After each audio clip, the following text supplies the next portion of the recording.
Aujourd'hui, 80 ans après, le vacarme assourdissant des armes a laissé place à l'ordre solennel et silencieux du cérémonial.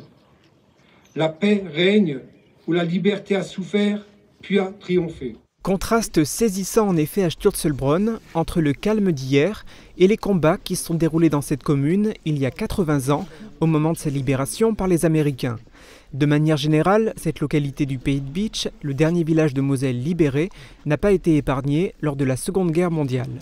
Avec ses 168 habitants, ce paisible village a vécu l'horreur de la guerre.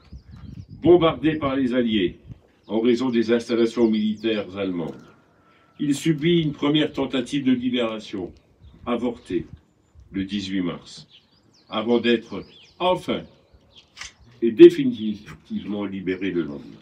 La venue des Américains le 19 mars 1945 a été un grand soulagement pour les habitants, car ils savaient que la guerre était enfin finie. Le dernier village étant libéré, le pays de Bitche pouvait enfin respirer et savourer le vent de cette liberté. Le village a payé un lourd tribut durant la Seconde Guerre mondiale. 8 militaires de Sturzelbronn ont perdu la vie, ainsi que 7 civils. Hier, des enfants de la commune ont pris la parole pour présenter leur parcours. Mathieu Arbogast est né en 1867. Il meurt en Charente, sans doute en 1940 pendant l'évacuation du froid ou de maladie. En mémoire des victimes des 2 guerres mondiales, un monument aux morts a été dévoilé. Jusqu'à présent, la commune n'en avait pas. La mémoire des hommes, quand elle s'inscrit dans la pierre, n'est plus superficielle.